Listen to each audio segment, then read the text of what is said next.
As a neighbour to the west, we are again here to protect our rights to the peaceful enjoyment of our own homes and gardens, and to protect this corner of a truly unique stretch of the coastline from the impact of a further haul and woodhouse development. Unravelling this bundle of proposals, our specific objections relate to the extension, the new decked landing and staircase, and additional outside lighting. Putting this in context, just 23 years ago, the Osborne View had no beer garden and no decking, outside dining, access stairs and outside lighting.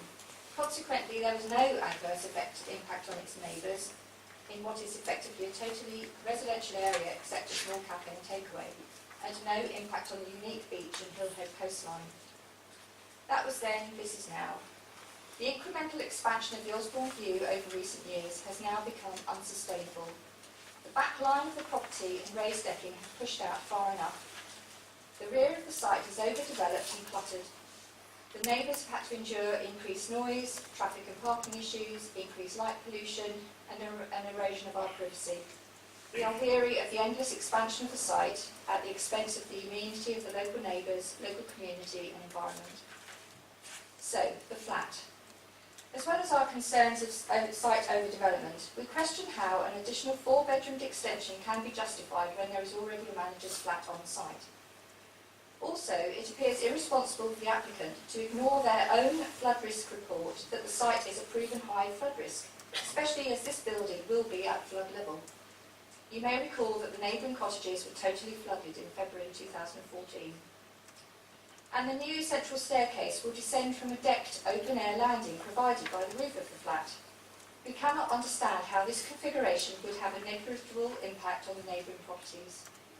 Any high-level open area allows customers to congregate, and given that the beer garden can cater for over 300 diners at any one time, this equates to potentially hundreds of people passing the new landing and stairs throughout the day.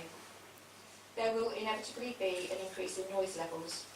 The lack of seating on this landing and the provision of a screen will not prevent this noise carrying. Similarly, this constant flow of customers will have an unrestricted view over the neighbouring properties and gardens. The proposed boundary fencing and glazed screen will make no difference to the line of sight from the front of the landing and the top half of the stairs and will hardly protect our privacy. And the lighting. While this may not be subject to planning, it will undoubtedly add to light pollution and spoil the character and charm of the surrounding area. So in conclusion, we are all the current custodians of our neighbourhood and environment and have an obligation to protect it from irreversible damage, not only for ourselves but for future generations. We believe that the rear of the Osborne View already detracts from the natural characteristics of the hillhead coastal area. It already has a detrimental impact on the special character of the coast when viewed from land or water. The neighbours have already suffered a detrimental impact on their living conditions in terms of increased noise and invasion of privacy, and for us as well as the wider community in terms of having an overdeveloped commercial site in an otherwise unsport coastal area. We therefore hope that the committee will end the incremental expansion of the Osborne View. Thank you. Thank you.